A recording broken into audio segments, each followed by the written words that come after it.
have watched GCW and I understand a lot of what they do. Is it wrestling for me? No, it's not. And that's okay. I think Jim All right, Ross said, I'm here. oh, he's decided to show up. I'm here. I'm here now.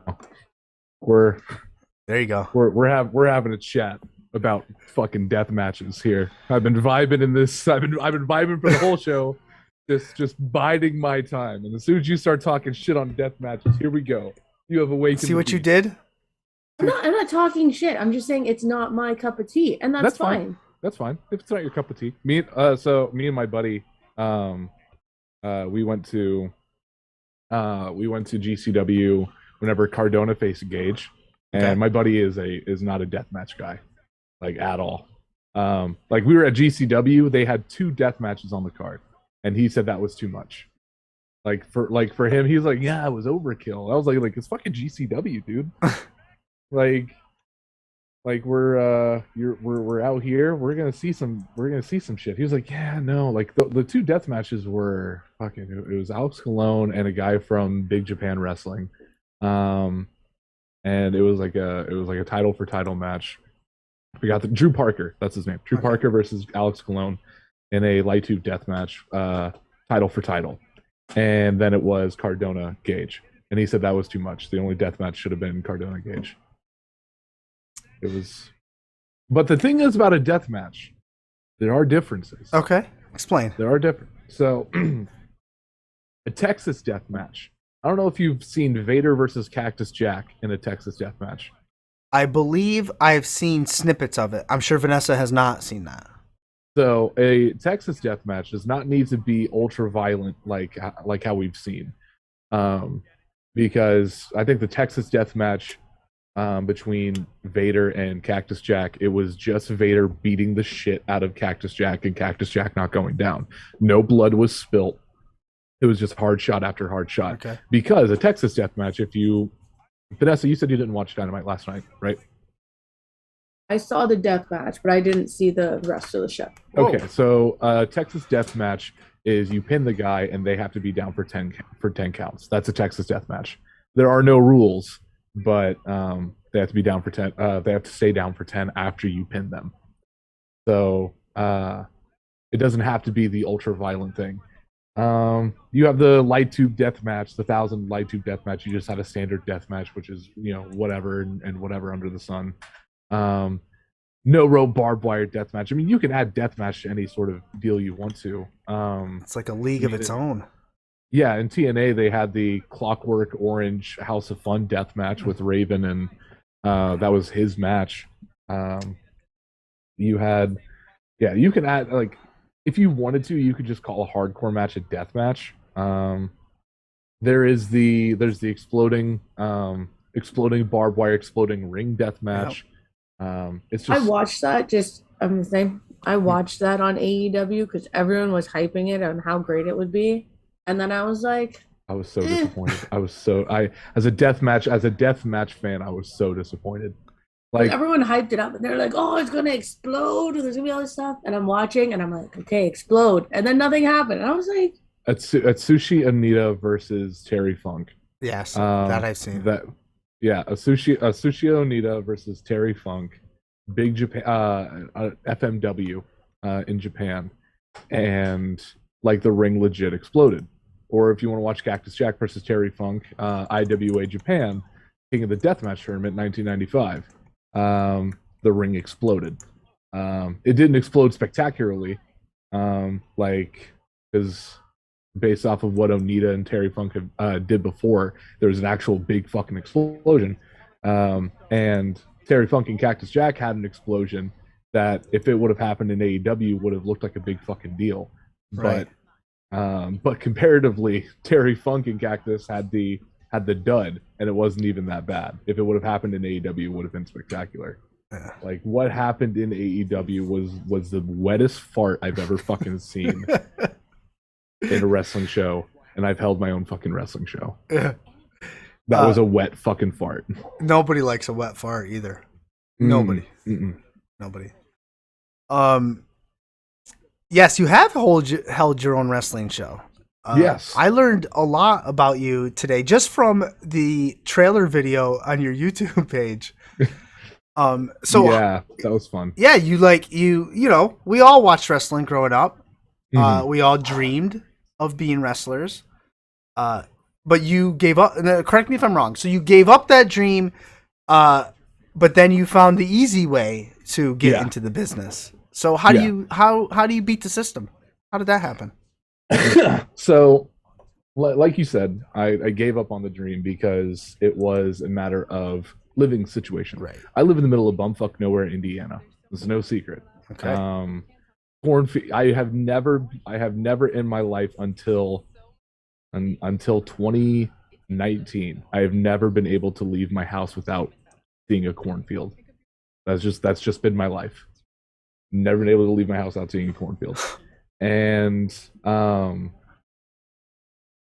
it was a matter of time where I was just like, okay, I'm in a steady relationship. Right. This is the girl I plan to marry. She plans to stay around here, so I'm gonna plan to stay around here, and this is the life I live. It's okay. I'm not going to be able to do wrestling training the way I would want to, the right way, Right. because the farthest school that I knew at the time was OVW, or the nearest school at the time that I knew of at the time was OVW, and I knew I wasn't going to be getting into that. Like just price wise, skill wise, I wasn't getting in, and so there was no point in applying. So I gave it up. I was like, I'm a lifelong fan. This is what I'm going to do. Lifelong fan. That's it. Um, Fast forward, I start working at a radio station in 2016 as a news reporter, and it was a TV radio station kind of mix. Bottom of the barrel. I hate to say it. I love you, Bill. Bill, I know you're not listening. I know you're not listening. I love you. Bottom of the fucking barrel. TV station. Pretty decent radio station, but bottom of the barrel TV station. My dog's going crazy. So one day this guy comes in and he wants to promote his wrestling charity show All right. that he has coming on, and nobody at the station knows a thing about wrestling, and they're like, Zach, you're gonna need to interview this guy on live on air about his wrestling show, and because we don't know what the fuck we're talking about. And I was like, yeah, no problem. So this guy comes in, talks about his wrestling show is coming up. It's to raise money for a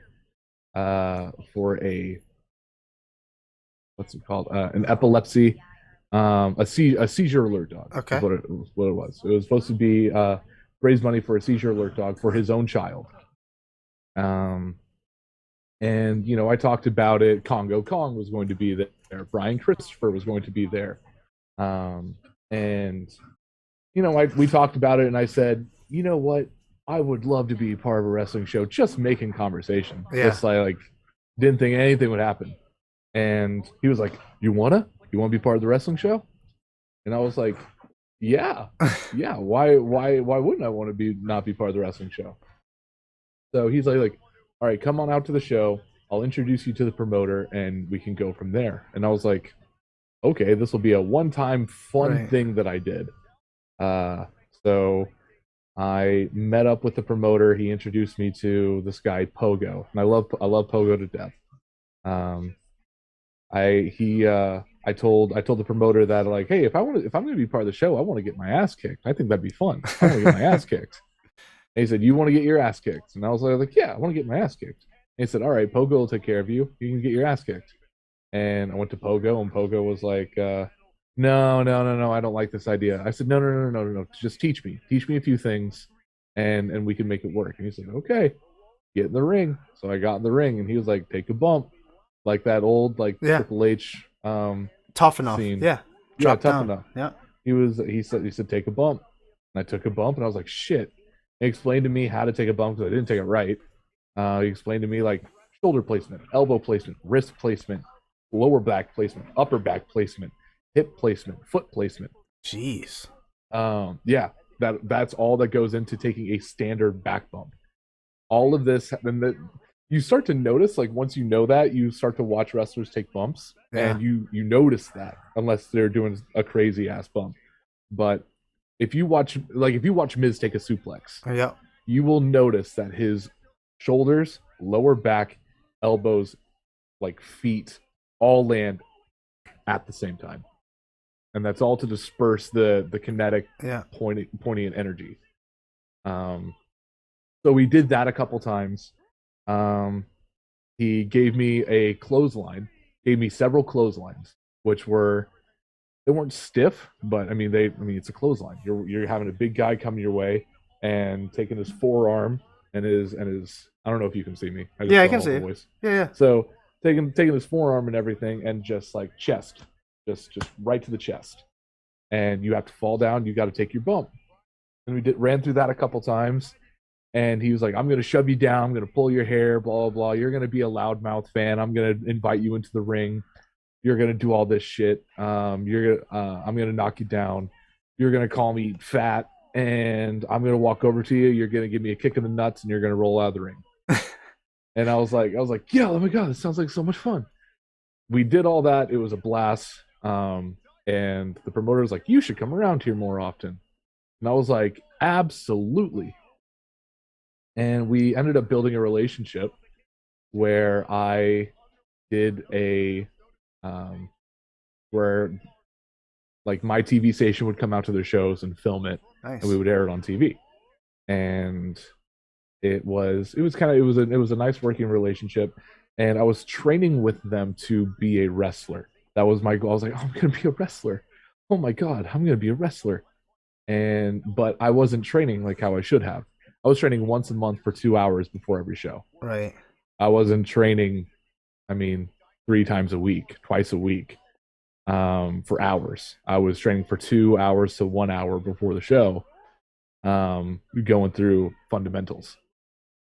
And one day, and it was embarrassing because I didn't realize it at the time. I thought this was indie wrestling. I thought indie wrestling was wrestling at the local fairgrounds with a bunch of guys with no teeth that are never gonna make it anywhere. Not the case. No. So I thought, yeah, like I said, I thought that was indie wrestling. So I was wrestling in tennis shoes, basketball shorts, and a tank top. That was my wrestling gear. Yeah. No pads, no tape. No, nothing. That was my gear. And it wasn't until I went to Glory Pro Wrestling. Okay. Of St. Louis. Yep. They Tetsuya Naito was going to be there for their 1-year anniversary. It was right around the time that Naito was gaining a lot of traction here in the US. So Naito was going to be 3 hours away from me wrestling AR Fox. And I was like, this is nuts. I need to go see this. I need to go see Naito. I need to see Naito live because I was a big Naito fan. And I drove out and I saw what indie wrestling was, like for real. Yeah. I saw people with skill. I saw people with looks. I saw people that knew what the fuck they were doing. And I was blown away. That's where I saw Gringo Loco. That's where I saw Myron Reed for the first time. That's where I saw Hakeem Zayn for the first time. That's where I saw Jake something, AJ Gray, Jake Parnell, Warhorse, Gary J. All these people. He's crazy. Oh, man. I saw all of these people, and I was like, oh, this is indie wrestling. Right. What the fuck are we doing? What the fuck are we doing? Did you bring that sentiment back? I brought that sentiment back. Yeah. So I went to the promoter, a guy that's been doing this for 4 months, goes to the promoter and goes, what the fuck are we doing? And he's like, I'm doing what we can do. And I said, no. This is not what we can do. I like the fact that I'm watching. He's not going to be watching this, and I'm not. And no, I'm not gonna throw his name under the bus. I really don't want this getting back out there. I just don't want to cause any drama. I'm not going to watch this guy, and I'm not going to look at this guy who is a foot shorter than me and 200 pounds heavier than me, who can't move, who can't work. Like his most powerful move is a clothesline because that's all he can do, Yeah. or his most powerful move is an elbow drop because that's all he can do. I don't want. That's not what I want our legacy to be. Right. We need to be more than that. And he was like, well, do you have any ideas? And I said, yeah, I do. Younger people, better looking people, more skilled people. We need to get that. And we need in my fucking Mark brain, says we need a top indie guy to show up so we can bring in an indie crowd. And because this is all my fucking Mark brain. Hey, it's okay to mark out. No, it's okay to mark out, but it's my Mark brain. Yeah, I'm not thinking like a businessman. I'm thinking like a Mark. Yeah. And so I make my way. I like came up with an idea, and I'm like, how about we go out of our initial area? Okay. Get a bigger venue, a place where we've been before, but get a bigger venue that's not out in the middle of bumfuck nowhere, and that like it's good. It looks like we're headed to the fucking Texas Chainsaw Massacre to get to the venue. That's what it was like at times, driving out to fucking Texas Chainsaw Massacre. And I said, why don't we go out there and we figure something out, you know? And he was like, okay. And I said, I will help pay for it. Now, I was making $18,000 a year. I can't fucking pay for shit, let alone pay for a whole ass wrestling show. So I said, I won't pay for all of it, but I want to pay for the main event, and I'll pay for the main event, and I'll pay for the venue. And he said, okay, sounds great. So I was like, who's going to be our big main guy? Who's going to be our big main guy that's going to be different than anything that we've shown before, different than anything that we've offered before? And I saw a post on Reddit of like different wrestler asking prices and shit, with like Rey Mysterio, $20,000 an appearance, Cody Rhodes pre-Bullet Club, $3,000 an appearance. Huh. And at the very, because I was like, okay, who's at the bottom? Who can I afford? And near the bottom was Joey Ryan. He's someone that we're not too fond of nowadays. At the time, before we knew. At the time, it was a different time. It was a different time before we knew. Yeah. And I said, Joey Ryan, the dick flip guy. The dick flip guy. That is different than anything than we have offered ever. Plus, he's an indie darling. Yep. People are, in my fucking Mark brain, I'm like, people will drive out to see him. So I planned this where I was like, okay. And Joey responded right away to my email, and I was like, oh my God. Oh, I'm actually doing it. And I got way too in over my head. Yeah. I didn't know this at the time, but I got way into over my head. I was like, I want to book another match. So, so I reached out to a local guy, Mickey Midas. He's a good dude. Mickey Midas. He was Myron Reed's old tag team partner before he went solo. Okay. And I reached out to Trey Miguel of Impact fame now. Yep. And Gringo Loco of MLW and GCW fame. And I wanted to have like a triple threat lucha style high flying match. And that added an extra fucking however much to my bill that I already couldn't afford. And then it started to dawn on me that I couldn't afford this show. Yeah. Like it started to dawn on me I couldn't afford this show. And I was like, oh no. Like, what do I do? Because I didn't want to back out. Like, I could have just canceled the show and be like, I can't afford it. Right. Cut my losses. And I was like, this is my dream. This is my dream. I want to do this. And I I sold my all of my video games, which broke my heart, and I still Ugh. haven't gotten them all back. Sold all my video games, sold a lot of clothes, got a second job, Damn. and that's how I tried to afford it. And still at the time I couldn't afford it. And I was like, I guess I could look for a sponsor of some sort. And lucky enough, there's a local guy who is a big wrestling fan, a big old school wrestling fan. And I called him and I said, "Would you like to sponsor the show?" He said, How much are you looking to for me to sponsor?" And I said, "However much you want to give." Right. And he said, "I will. I'll give you $100 to sponsor the show as long as I can be part of it in some way." Okay. And I was okay, what do you want to do? He said, "I want to manage somebody." And yeah, fuck it, I don't care. Yeah, sure. $100. I'm like, thank God, $100 my way. Um, and then next time I talked to him, I said, "Are you still down for this?" And he said, "Yeah. I'll throw you an extra $100 if I can be in a match." And I was like, "You're not trained, are you?" He said, "Yeah, I used to do this with my brothers back in the day." Yeah. And I was like, "I don't think you did, but I need the money." So you took And a chance. Yeah. I took a chance. I talked to the promoter, and my promoter was like, "Fuck it, we'll book him. We'll put him with somebody who will protect him." And I was like, "Okay." So I had that going on, and then he was like, "I'll buy an extra 10 tickets for my family," which was another $100. So $300 just came in right from this guy, Okay. which literally saved the show. Like I was like, "Okay, I can afford the show now." And everything was going pretty well.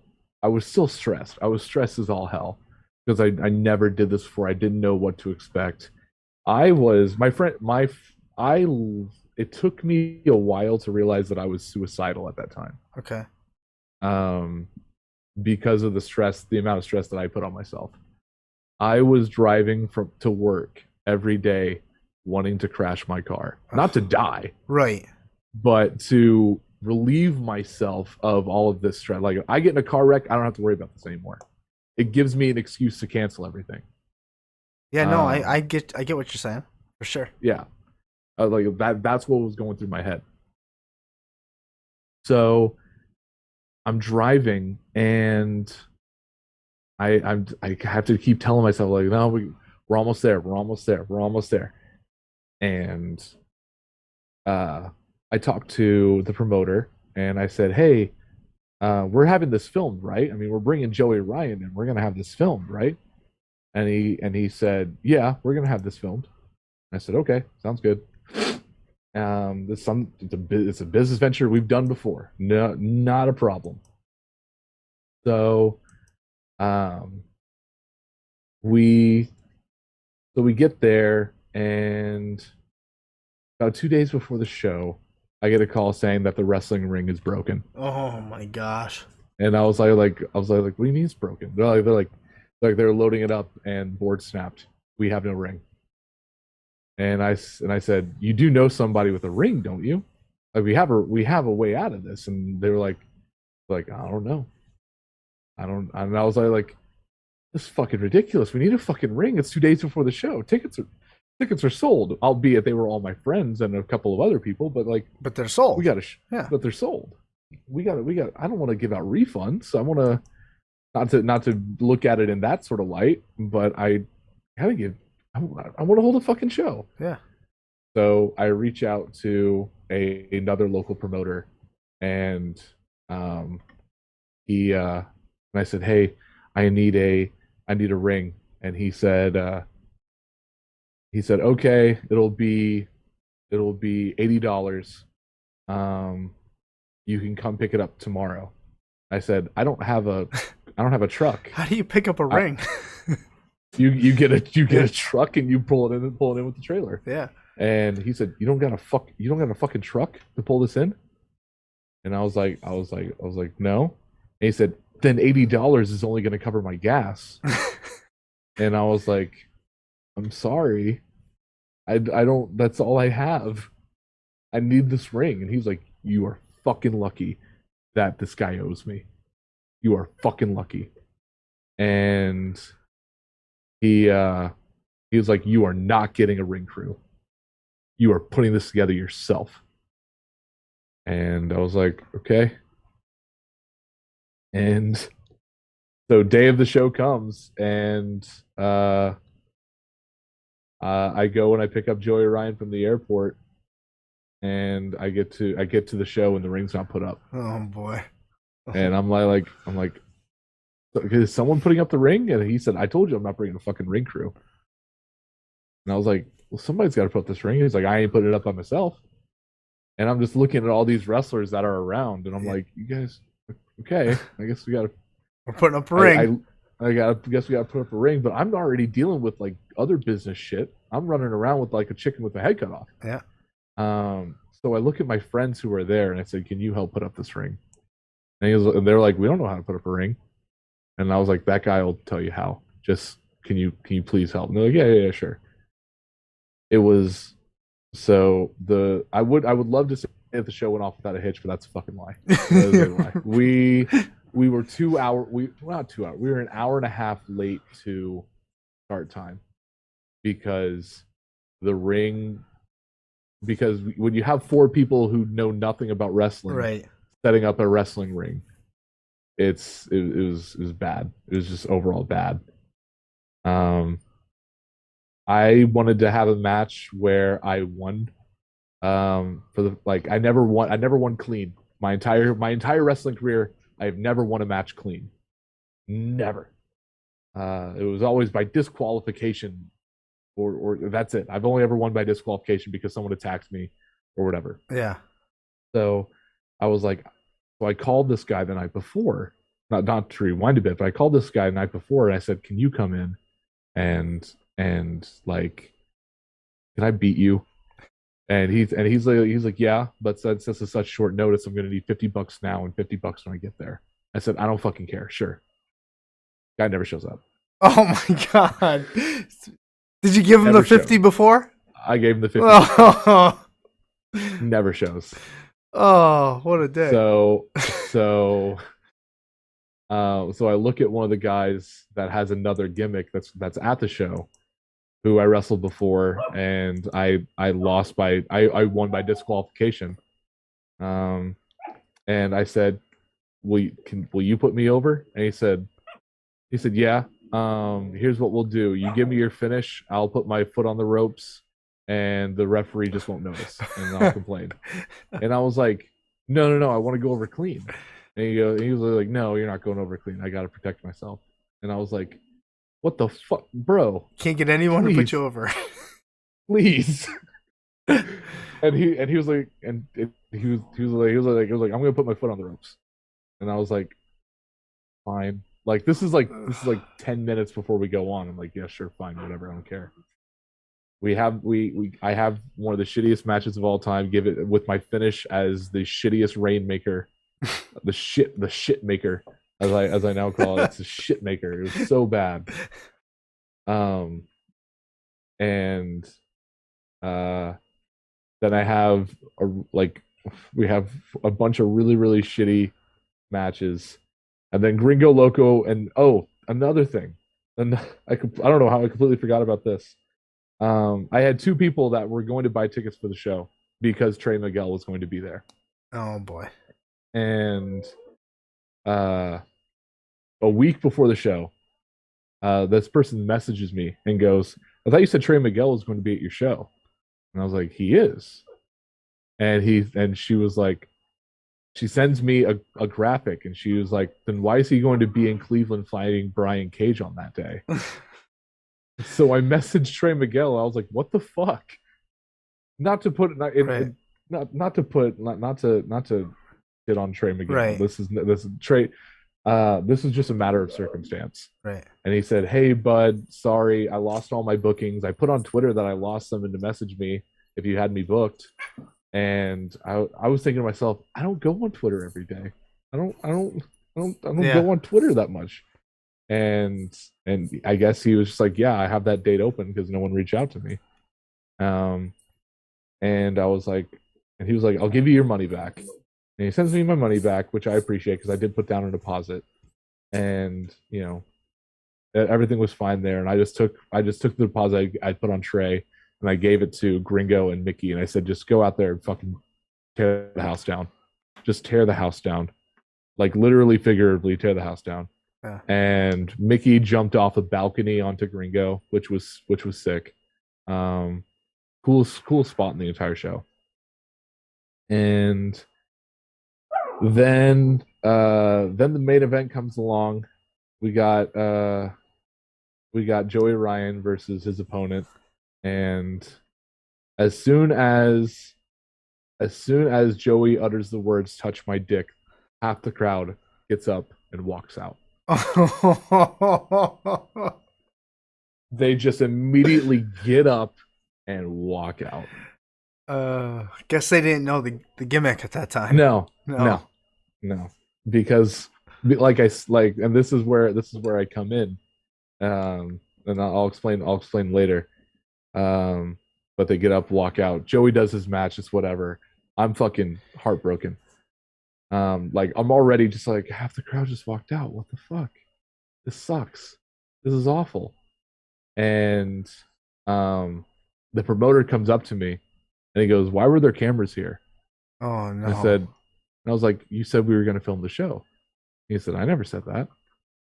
And I was like, "Well, somebody has to pay these guys." And he was like, "I'm not gonna." And I had to go back to my boss because this was my company. Yeah. I had to go back to my boss and say like he didn't pay. And my boss was like, "Then it's coming out of your paycheck." So that's $600 gone. Oh, son of a bitch. Yeah. Rough. And so rewind a bit. I drove back to the show. I drove Joey to his hotel, and we stopped at Taco Bell to kind of talk about the show. This is my first show, first time ever. And I said the show was kind of rough. If you were me, what would you have done differently? And he said, "Well, first off, I wouldn't have booked me." And I was like, really? And he was like, "No, I'm a niche of a niche. Yeah. I don't know why you had me be the main." But the area that you're in, they're not gonna care about me. They're gonna care about somebody like, again, different time. They're gonna care about someone like Tessa Blanchard. Yeah. They're gonna care about people like that. Brian Cage. Those are the people that aren't going to get up and walk out. I'm a niche of a niche. Yeah. I wouldn't have booked me because despite me striving to not go like book out in the middle of nowhere, I booked out in the middle of nowhere. Yeah. Like in my eyes, I was like, "Oh, this is right off the interstate," but it was still middle of nowhere. It was bad. It was bad. And that made me want to stop watching wrestling for a while because it was such a stressful situation. I didn't, but that's when I told myself, I'm done with wrestling. I'm done.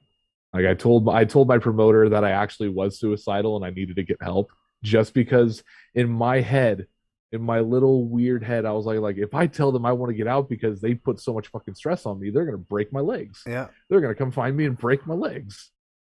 So I said I'm suicidal. I need to get help, and they're like, "Well, go get help, and we'll do what we can." And I was like, all right, cool. I thought that was it. Yeah. I thought that was it. A couple weeks later, well, so I edit the show because I told my boss like we have the footage, we might as well air it. So I edit this footage, and I'm upset. So I cut a shoot promo. Oh boy. I cut a shoot promo to air before you're burying the show. yourself. You're digging a hole. It's deeper and deeper. Nope, he got his attention. He got it. He got it. So I cut a shoot promo to kind of just say, because we've aired our stuff before on TV, and I was like, this is some like it was all some of the dumbest shit, the dumbest wrestling that you could see. And I said that. I said, man, I went in hard. I was like the wrestlers that you see tonight won't look like they just ate their local burger shop out of business. They won't look like they just got out of rehab. They won't, and these are going to be wrestlers. And um, they, my boss got a phone call the next day with one of the wrestlers that I shot on, threatening to sue. Oh my lord! For slander. Yeah.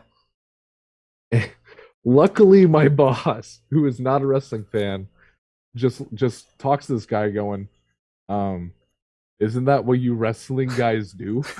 Yeah, I think he's in character.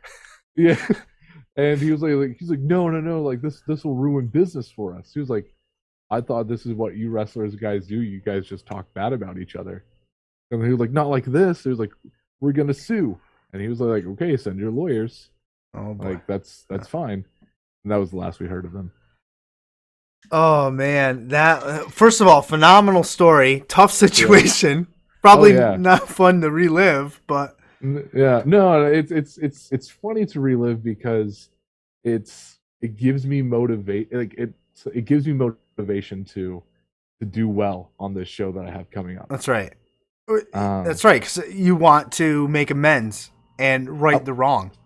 Yeah, in my head, right? Like I want to right the wrongs for myself, because the whole reason I did the first show in the first place was like I didn't want to live a life of what if. Right. I didn't want to be, oh, what if I did this? What if 10 years down the line I'm like, what if I did hold that wrestling show? What if I did hold that wrestling show? And here we go, up down. Ugh. So it comes around that and years go by, and I do end up getting back into wrestling, and that's a whole nother big long story. But I meet a lot of really, really good. I meet people I can actually call my friends this time around. Whereas before I couldn't trust anybody, and still you shouldn't really trust anybody in wrestling. But there are some people that you can't trust, and I was like, okay, this is something that I can do. Like, I should try again. So I meet up with the promoter of 01 USA, out of Mattoon, Illinois, and I say, hey, I need to right this wrong, and he was like, okay, sounds good, let's do it, and let's do it. It's gonna be a Sunday show because it's a secondary show. And I said, I don't care. I'll take off Monday if I have to. And he shoots me a date, and luckily enough, I don't have to take off Monday, and nobody else does, because it's Memorial Day weekend, so everyone has that Monday off. Right. So don't worry about it. Yeah, that's my whole deal of just like I need to right this wrong in my life. And so where do you stand now on this show? Because you had put out some TikToks, you opened a GoFundMe, reaching out to your friends for any, nothing's expected, everything's appreciated. Yeah. Where do we stand on that? So the show's happening. Nice. The show is confirmed happening. May 29th, 2022, Mattoon, Illinois, with 01 USA. I can't confirm matches that I have planned. I can't confirm people that I can't confirm anything because I don't have that power yet. I can't, because it's a promotion, and it's fucking 4 months down the line, right? Which isn't a long time, but there are other shows to build towards. It wouldn't be fair of me to build towards one show, like one secondary show, in the midst of all of these others that are admittedly more important. So, but it's happening. I mean, we can predict one thing: Joey Ryan will probably not be on it. Joey, I can confirm right now, Joey Ryan will not be attending. He'll not be on that event. No. My Joey Ryan tattoo will be attending though. Your Joey Ryan tattoo. Yeah, that's another story. But it's not shorter. Just me Like, wow, I want to commemorate the fact that I held my own pro wrestling show. Well, that's something I should be proud of. What do I get a tattoo of? Do I get a wrestling ring? Do I get a ring hook? Nah, I'll get a blow pop. I got a blow pop on my ankle. And let me tell you, April of 2020, looking at that fucking tattoo, I was just like, God damn it. Couldn't have got a Gringo Loco tattoo. I had to get a. I could have got a Gringo Loco tattoo. I could have gotten the tattoo of two wrestlers, like a wrestler diving off of a balcony into another. Nah, no. I'll get a blow pop. Blow pop. Ugh. I was mentioning earlier, I don't know if it was on this show or I went live a little bit on TikTok before I started. I've never been to an independent show ever. Never. Nope. It is. What is it? That's my question. Because you talked about it. Something else, depending on where you go. Correct. It is something else. Like I don't know what wrestling shows you've been to. I'm assuming you've been to WWE. I'm assuming you've been to AEW. The only ones have been WWE. I was supposed to go to AEW. I was supposed to be at Brody Lee's debut. That never happened in Rochester. Gotcha. And then just haven't been. So it's only been WWE. I was 40 minutes away from the show in Poughkeepsie where Moxley showed up. I think Braun Strowman and Eric Rowan took on Bully Ray and Enzo in the main event. And Moxley showed up. I forgot who he showed up, what he showed up to do. But he covered for someone. I don't remember who. But I didn't even go to that. Never been. So I will say AEW is a lot like going to a WWE show. Okay. You have the people scan your ticket that you have on Ticketmaster. You walk to your seat. There's the big stage. There's music faintly playing in the background, lights and all that jazz. And it's fun. Yeah. So this dog cannot decide whether or not he wants to sit with me or not. Son of a bitch. Stabbed myself with my ice pick. Anyway, so going to an indie show. God damn. Lost everything. Oh, now I'm interviewing myself. I can hear you. There you are. This dog, I swear, he's all over the place. He just wants attention. That's all. Yeah, I know. Just wants love. Dude, these damn pugs. So going to an indie show can be very different depending on where you go. It's all essentially the same thing, just on an extremely smaller scale. I don't know what type of music you listen to. It varies. It definitely varies a lot. Have you ever been to a small punk show? Let's see. I have been to a small bar area, and we watched. Who did me and my wife watch? I'm gonna name this band. I don't know if anybody knows them. The band was named Kitty, all girl band. Kitty? Yeah. Kitty? Yep. Oh, I loved them at the time. Sick. And it was a small club, like a bar. And I can't remember who else played on that show as well. But so my musical taste ranged from that to like my favorite band, Pearl Jam, to friggin' Olivia Rodrigo. I mean, my taste range. My taste is wide too. I listen to a lot of punk. Yeah. But I'll listen to anything. Right. And going to an indie show is a lot like going to those like bar club shows. Yeah. Where it is like in the grand scheme of things, it is the same as going to an arena show, but like there's a different vibe to it. It's more personal. Gonna have to like if I go to AEW and I'm in the 4th, 5th row and I shout to Wardlow, "You suck, Wardlow," I'm not getting anything.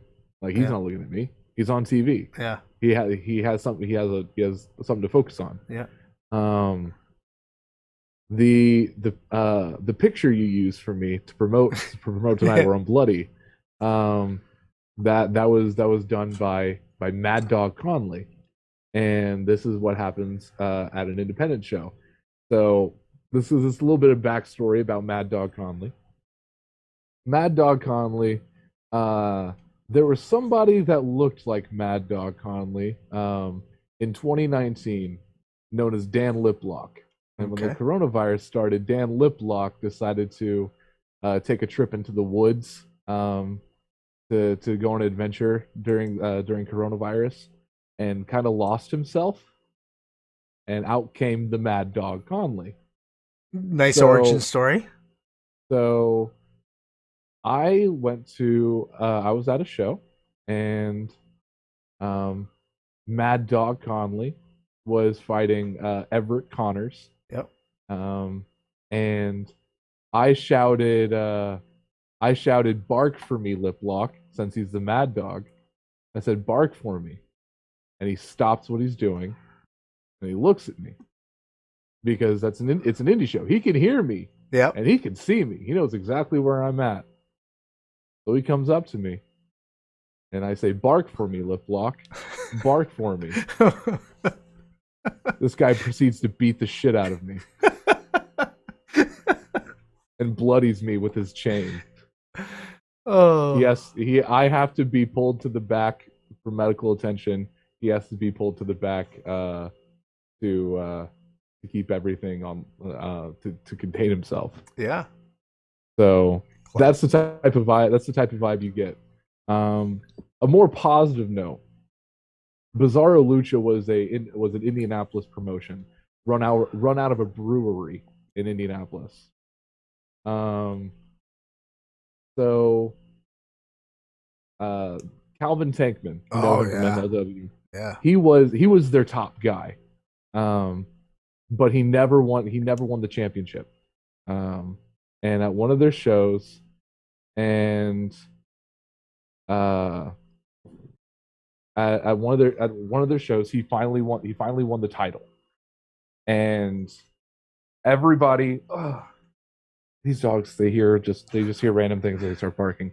So Calvin finally wins the title, and everyone's chanting, "He's our guy. He's our guy," because he's an Indianapolis boy in an Indianapolis area. Like, he's our guy. He's our guy. So he tells everybody to get in the ring. Oh, so boy. You have all of these people, all these fans, just storm the ring. ECW style. Style, and they just start like chanting. They're all surrounded by this guy, just like chanting, "He's our guy." And that's that type of vibe you get from indie wrestling, of just like, it can be whatever you want it to be. Yeah. You could go to the middle of bumfuck nowhere and watch your local car mechanic dress up like a clown and get hit with a chair with 20 people watching. Or you can go to a college in the middle of Illinois, next to St. Louis, and see New Japan star Tetsuya Naito fight Lucha Underground star AR Fox. It's with 500 people. Yeah. Or you could drive out to Atlantic City, New Jersey, go to a casino and watch WWE star Matt Cardona defeat deathmatch legend Nick Gage, the King, and watch the entire crowd lose their fucking mind. You were there. That's right. You were there for that. That's right. I remember. I drove 13 hours for that. I would say that was worth it. Oh my God, it was so worth it. Me and my buddy went, and he said, "That was great. We're never doing this again. We're never doing."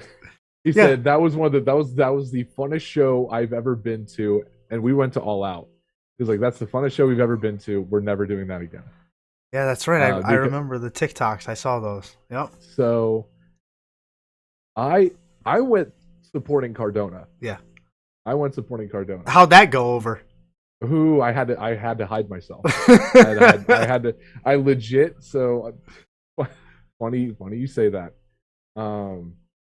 GCW fans are fucking weird, man. I love GCW. Right. God damn, dude. These fans are fucking weird. So Matt Cardona, I don't know if you ever saw the match. I did see the match. Okay. So if you recall, Matt can't get to the ring. Yes. he's so surrounded by these people because there's no entranceway. It's just like a path of people. They didn't let him through. And they didn't let him through. Cardona refused to sell merch, and he still to this day refuses to sell merch because of the reaction that fans give him. And I remember Meltzer saying that like there had to be plants there. There had to be because of the people throwing trash in the ring. Right. I will tell you right now, as someone that was there were no fucking plants in there.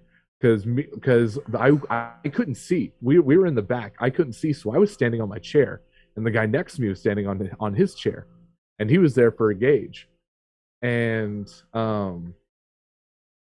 so the second that Cardona hits the radio silence and gets the 1, 2, 3, this guy, like, we all have a look of shock on our faces, and this guy next to me had to be my age. Like, this wasn't some like it's still real to me, damn it kind of guy. Yeah. Just a guy that's my age. Just goes, no fucking way. Jumps down on the ground, grabs a beer bottle off the ground, and just fucking lobs it. And that's just what happens. Just so much trash. Like, people just started throwing shit. Yeah. And I saw like GCW security grab Cardona because Cardona's trying to celebrate. Yeah. And he's just being pelted with this shit. And he gets told, I see them go like, you gotta go. You gotta get the fuck out of here. So he starts being led past my section. So I jump down, I'm like, I'm gonna rip off this Hawaiian shirt that I have to reveal my Zack Ryder shirt, and I want to give this guy a hug and celebrate. This man just elbows right past me. He's like, "Get the fuck away from me!" and and he disappears. And Nick Gage gives a speech afterwards, and all of the Matt Cardona fans like gather outside the doors, and we're like cheering. There's a casino next to us, right? Like we're probably annoying all of these people just drinking fine wine and shit, all while we're chanting Matt Cardona, clap, clap, clap, clap, clap, Matt Cardona, and people and Mac and GCW like Nick Gage fans are walking past us going, "Get the fuck out of here! Oh my god! Get the fuck out of here! Fuck you! Fuck you!" And I'm just like, and we're just laughing. We're we just won the fucking Super Bowl. Yeah, we're like it was nuts. Perfectly I played.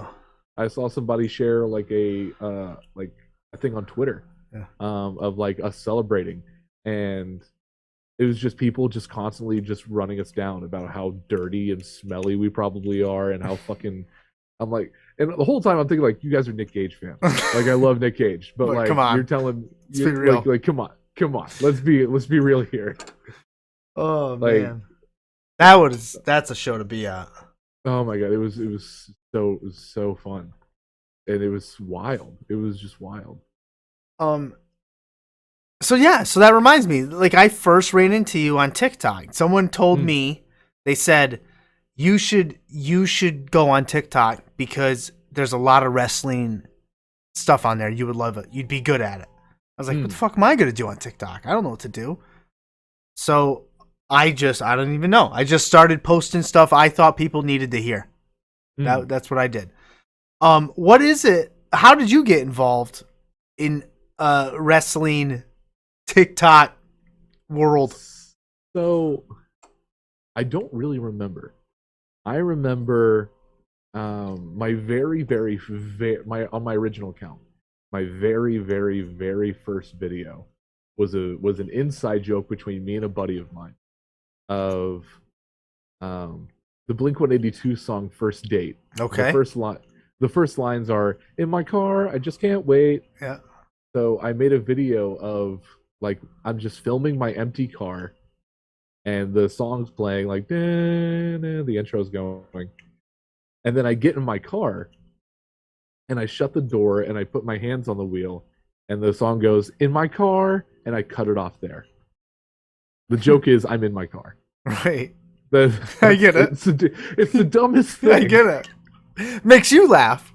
It makes me laugh. Yeah. I posted it because I was like, haha, funny, haha. and I would close the app, didn't look at it, and my cousin texted me the next day. He was like, "You are blowing up," and I was like, "What the fuck you mean I'm blowing up?" And I opened my app and I had 120,000 views on that one video. Jeez. And I was like, what the hell? So I was like, I have to capitalize on this. I have to capitalize on this. So I tried like doing videos of like using song lyrics as the jokes. Like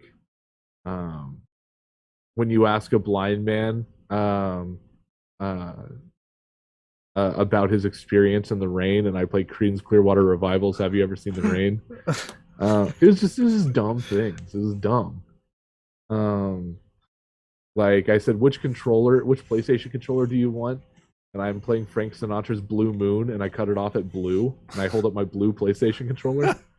Just dumb, stuff. Stupid and stuff. It never caught on. Yeah. And I honestly think it was. I remember making a video about just defending WWE. Like I was like, how is WWE shitty?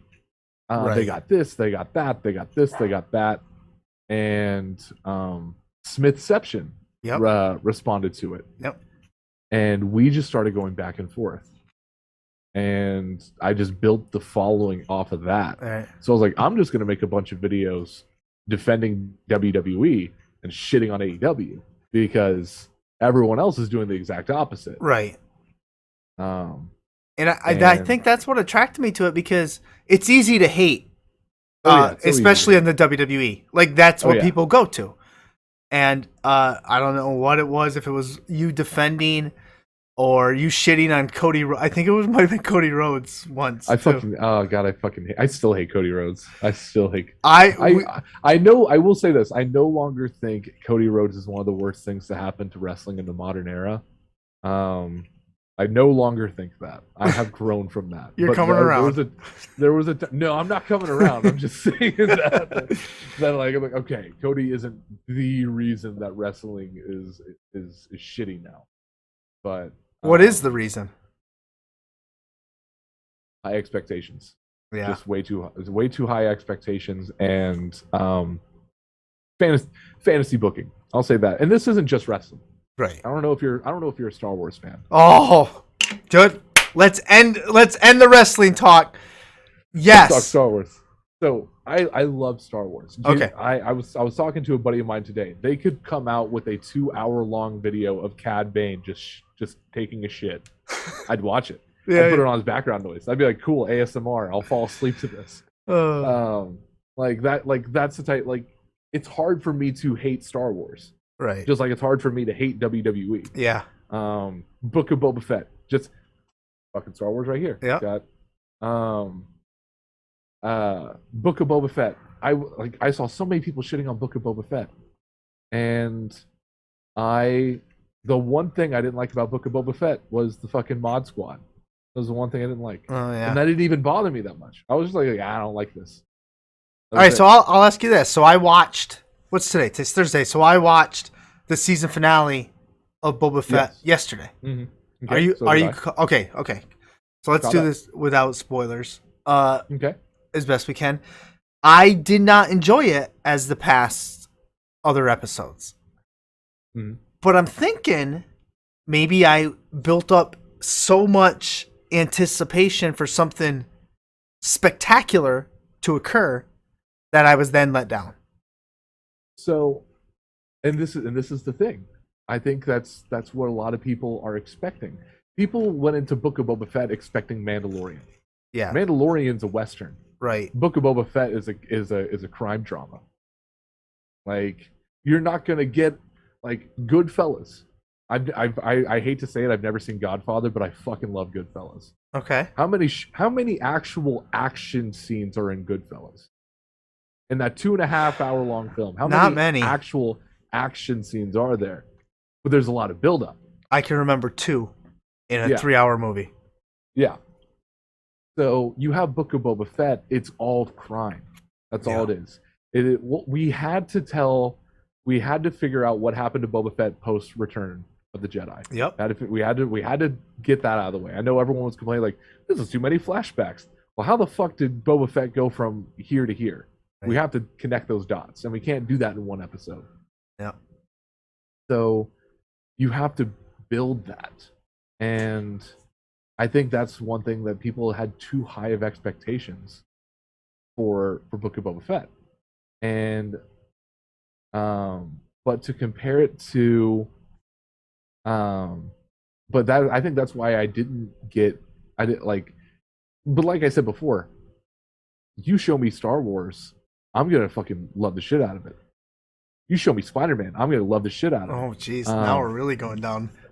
But after a while, I will take a step back and I'll be able to kind of like adjust. Okay.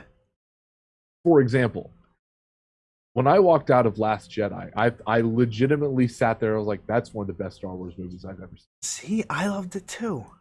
That's one of the best. But then you start to sit back, and you start to think like, okay, well, this is an issue. This is an issue. This is an issue. Spider-Man: No Way Home.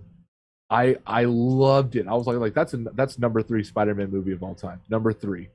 I still think Into the Spider-Verse and Spider-Man 2 were better films, but that's number 3. After a while, I start to think like, okay, this is an issue. This is an issue. This is the number 4 Spider-Man movie. I'm gonna keep moving this down. Not to be a hater, it's just like, okay, I'm starting to see this. But if you told me right now, do you want to sit down and watch Spider-Man No Way Home? I'm gonna be like, fuck yeah, let's watch Spider-Man No Way Home. Let's do it. You tell me, do you want to watch Amazing Spider-Man 2, the worst Spider-Man feature film of all time? I'm going to say, yeah, let's fucking do it. Andrew Garfield and Emma Stone are fucking phenomenal in that movie. I love it. That is a good one. Better than the first Amazing Spider-Man. No, I like the first Amazing Spider-Man better. The first Amazing Spider-Man gets a lot of hate. But my point is like, when you look at... and this was I fell into this with the Tom Holland Spider-Man thing. When you calm down, when you look into this with the new because I fell into this with No Way Home with the MCU Spider-Man. Right. People want to fantasy book everything. Yeah. Everything. They want to fantasy book everything. And when it doesn't go their way, they get upset. Yeah. Because look at the sequel trilogy. Yeah. Sequel trilogy has a lot of issues with it. Number 1, they didn't have a fucking plan. George Lucas at least had a fucking plan. They didn't have a plan. But they watched all of this stuff and they were like, this needs to happen, this needs to happen, this needs to happen, this needs to happen. And when all of that doesn't happen, this is the worst fucking thing on earth. Oh. They have all of these different ideas of how Luke Skywalker should be. Yeah. How this person should be. We've seen it with Book of Boba Fett. Yep. Boba Fett would have never done this. Boba Fett would have never done this. One, the expanded universe doesn't fucking exist anymore. It's not canon. So get the fuck over yourself. And 2, it's not your show. It's not your show. It is just because it's not going your way doesn't mean that it's the worst thing in the world. And I think that is one issue when it comes to WWE and AEW and everything. People are like, oh, what? Because this is my biggest issue with AEW. AEW's whole thing is, wouldn't it be cool if? Yeah. Wouldn't it be cool if? WWE doesn't run by that. No. Like they're not. Wouldn't it be cool if? Wouldn't it be cool if? Like I feel like part of me feels like Tony Khan goes on R squared circle on Reddit every single day and goes like takes the top post. Yeah. Takes the top post and goes, ooh, that would be cool. I'm gonna do it. Like now, wouldn't it be cool if Jay White and the Bullet Club showed up in AEW? And what do we fucking see? We see Jay White. And, they want Jay White. Damn it, they're gonna get him.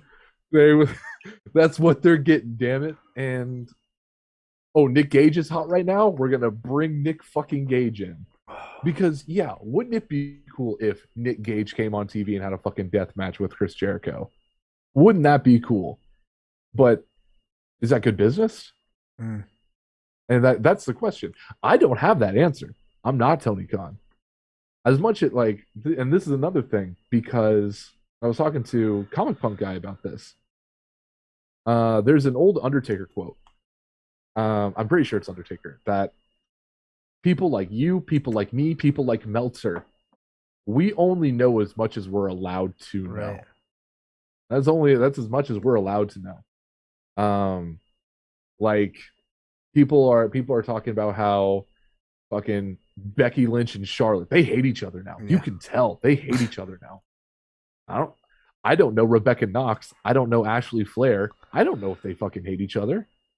I don't know that for sure. Right. Sure, we can hear reports of it, and Becky can go on Peacock and tell fucking everybody that they're like, yeah, me and Charlotte just don't get along anymore, and like we used to be best friends, now we're not. That doesn't mean it's fucking true. No, she knows what she's doing. She knows what she's doing. Now that's not to say that they are best friends. They could actually hate each other, but we don't know that because we're not there. Right. And I like that's my whole thing, is just that, like, we want this big wave of information and then we want to be surprised. And I think that's the thing. For example, CM Punk is my favorite wrestler of all time next to John Cena. I don't feel that spark anymore. Right. I agree. Like when CM Punk returned, it was if I didn't know CM Punk was going to return, and he just and Cult of Personality hit, and that man just walked out in the middle of Chicago, I would have cried.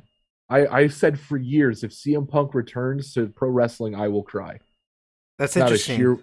Not a tear was shed from me. A tear in your eye, because Punk's my favorite, or at least one of, and I've been saying for years, doing that fantasy booking. Oh, what if he's 30th in the Rumble this year? What if he's the surprise casino guy? This and that. And everybody took a shit all over me. He'll never come back. Never. They said the same thing to me. He'll never come back. Well, he's fucking wrestling. He's coming back. Yeah, in some capacity. But I do agree. If we didn't know and it hit, the problem is the show's in Chicago. And the crowd was gonna pop regardless. Yeah. It was the worst kept secret in wrestling for like a month. Yeah. It was gonna get a pop regardless. It's fucking Punk. Yeah. I don't blame that grown man for crying out in the crowd. If I was there for Punk's big return, I would have cried too. But again, I always said I would cry if I saw CM Punk in person. I went to AEW and I saw CM Punk in person just so he could introduce Ruby Riott. The man talked for 30 seconds and then introduced Ruby Riott after the show. Yeah. I didn't I cheered. I was like, oh shit, CM Punk, but I didn't get that overwhelming sense of emotion that I thought I was, because of because all of it is just a constant thing of wouldn't it be cool? Wouldn't it be cool? Wouldn't it be cool? What if?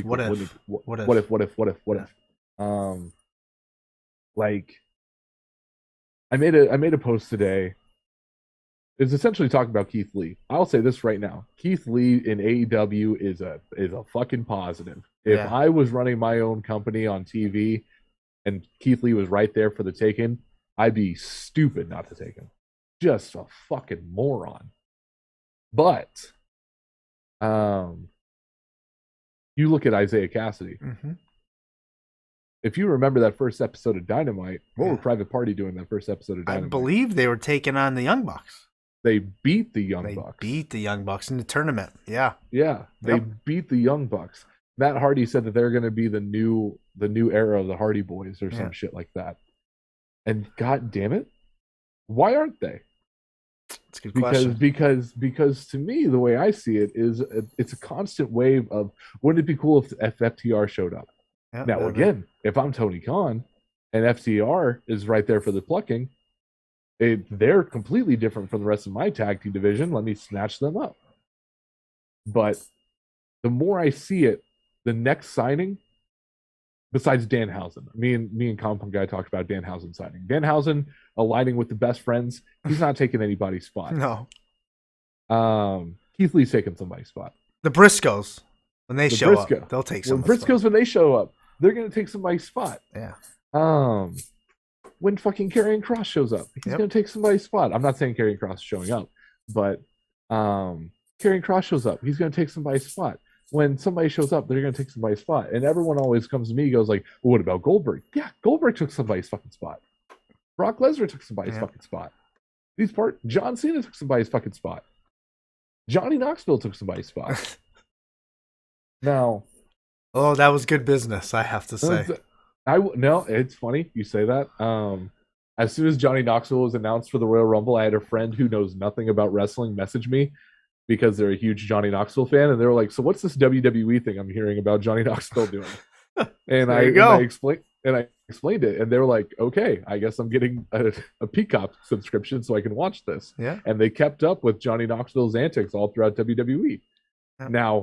Now I don't know if that created a new fan out of Delaney. I doubt it, but that made that thing. Vince McMahon and NBC got Delaney's $9.99 or $4.99 out of it. Yeah, for sure. I think that's a great point. Like the what if aspect. Vanessa and I say a lot. Like AEW is built now on surprises, and it's the same mantra. What if? Yeah, and if that's your entire business outlook, like it's good to have surprises. It's good. Yeah. But when your entire brand is built around who's showing up next, that doesn't give it any time to build. You have fucking Bryan Danielson in your company. Let it breathe a bit, man. Like the fact that Adam Cole and Bryan Danielson showed up in the same night, in the same fucking segment, like in the same night that CM Punk returns to wrestling. Yeah. Let this shit fucking breathe a little. All that did happen. Oh my god, I forgot. Adam Cole debuted. All of it. Right. It's just like there's too much. Yeah. There's way too much going on that it's like I don't know what's going on in AEW anymore. Because there's always something like boom, boom, boom, boom, boom, boom, boom, something new's going on. Danhausen showing up. I love Danhausen. I've been a fan of Danhausen since 2019, way before anybody even knew the fucking name Danhausen. Been a fan of Danhausen. Now I'm not an OG Danhausen fan. Before he was very nice, very evil. Yeah. There was a Donovan Danhausen. I was not familiar with Donovan Danhausen, but very nice, very evil Danhausen. I saw wrestle as Stone Cold Steve Austin in a fucking brewery in Indianapolis. It was wild. But that's kind of the way I see it. It's just like when does it end? When do you go, okay, here we go. This is what we're doing now. Because Jay White has now taken somebody's spot. Yeah. Now it's all in one big story that eventually will probably lead to Bullet Club versus the Elite. And for fuck's sake, I'm going to say this right now. I'm a stickler. I'm a stickler for this shit. If you get kicked out of Bullet Club, you're not in Bullet Club anymore. It's as simple as that. That makes sense. You're not in Bullet Club. Just be like, I don't care what Adam Cole says. Like, once you're in Bullet Club, you're always in Bullet Club. You were kicked out by the fucking Young Bucks. Yep. If this is a company that spends their entire like vibe of Mom's Home. if this is a company that spends their entire vibe of we acknowledge other promotions and other people's history, then why does Adam Cole trust the Young Bucks? Now, I will say it has been years since Adam Cole was kicked out of the Bullet Club, but I wouldn't trust those guys. They kicked me out of the fucking Bullet Club and replaced me with Marty Scurll. Why would I trust Jay White? Jay White kicked Kenny Omega out of the Bullet Club and then proceeded to kick us out of the Bullet Club. Why are we saying you're Bullet Club for life? Right. This happened a year before AEW was started. Now I will say the Elite versus Bullet Club Civil War ordeal was kind of lackluster. Yeah. But I don't like this because it's as much as people love to say WWE insults our intelligence, my intelligence is getting fucking insulted. I agree. Like I remember all this shit. I'd rather see Omega and the Young Bucks, so the Elite, versus Jay White and Grills of Destiny, Yeah, that'd be versus great. The Undisputed Era, and put them in Blood and Guts. 3 teams. Yeah, throw them in there I'd be fine with that. That'd be fun. because that makes sense to me. That would also make sense to me. Nah, maybe not the Undisputed Era because Adam Cole's a fuck and broke up the Undisputed Era. That is also So- true. And this took place last year. Yep. That's a So good point. why should Bobby Fish and Kyle O'Reilly trust this guy? That's the main thing. And this isn't me trying to play the old Zach character. Not saying it was a character, but the old Zach trope of, oh fuck AEW, WWE's the best. WWE has just as many fucking problems. Yeah. And like, I don't like that Big E, as soon as losing the title, is just like, well, back to New Day business. Let me throw some pancakes around. Hold on. Here I go. Hold on. I don't like that. Yeah. I don't like that. I don't like that we can see the main event of WrestleMania writing on the wall. Now, I could easily be wrong on that because I would have bet $100 that it was going to be Becky and Ronda at Mania and Charlotte and Lita at Mania. I would have bet a lot of money on that, and I already would have lost. Yep. So they could easily flip the script on me, but it's nuts how much things like there are issues. Yeah. But I think a matter of tribalism and a matter of fantasy booking, because is the issue with a lot of wrestling nowadays. Because I mean, a lot of people just fantasy book for WWE, and then when it doesn't go that way, they get upset and say, "Oh, this is the worst company in the world. Vince is so out of touch."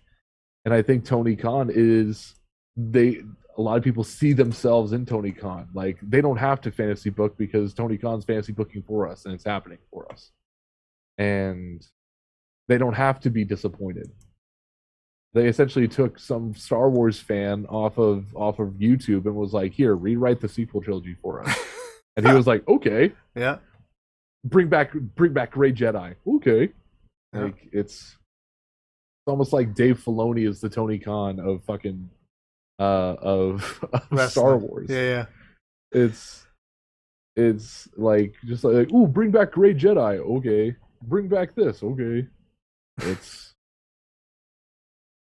now, Well, I'll tell you what, Zach. I have a plethora of notes and topics we could have discussed tonight. I'm so sorry. No. We talked about this before you got on. We want to talk less. Like, we don't want to talk at all. You're a phenomenal storyteller. How do I say it? You get people. You got me invested in everything you talked about tonight, so that's great. I like to leave things on the table. So, because you're welcome back anytime to talk anything. I appreciate that. Anything at all. I appreciate. I mean, we that. Didn't even touch on Spider-Man and Batman and all I'm that. excited for Batman. I'm excited for Batman. Yeah, that's this weekend. Is Right? it?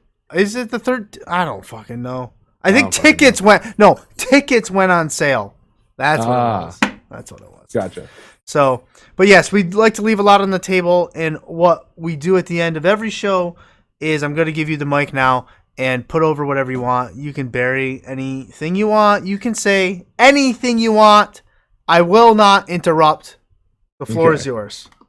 Okay. Tony Khan, I will fight you anytime, anywhere. No. Brother. God, listen here, brother. So feel free to follow me or don't. My Twitter is MacRuber6754, MacReuber 6754. My TikTok is also MacRuber6754. Instagram is just MacRuber. My Twitter used to be MacRuber before I lost the fucking password and I had to make a new one. So you can find my old. You can find my old Twitter with me like 15 years old as the picture. as at MacRueber, but I am MacRueber6754 on Twitter. You can follow me on TikTok at MacRueber6754. Go if you are on TikTok, go to the link in my bio. Go to my GoFundMe. It's not expected; it is appreciated. Donations for my pro wrestling show that will be taking place May 29th in Mattoon, Illinois, in association with 01. I will say this right now: I am not attached to this show in any form. This will not be Zach Ruber or MacRueber and 01 presents. It will just be a 01 show. If you don't know, the regulars of 01 who know nothing about me and nothing about this project are going to come to the show and they're going to see 01, nothing else. It's going to look like 01 with some new faces and some original faces. So it'll be fun. This will be a whole lot better off than my original go around. It'll be fun. It will be fun. I look forward to that. That'd be interesting. I will try to have that for the people that can't make it. I will try to have that somewhere for people to watch, preferably not behind a paywall. Yeah. But yeah, that's the goal. That is what I'm aiming for. Spectacular. Great stuff. Zach, you've been a pleasure to have on. Thank you. Tell your dogs thank you for giving us your time tonight.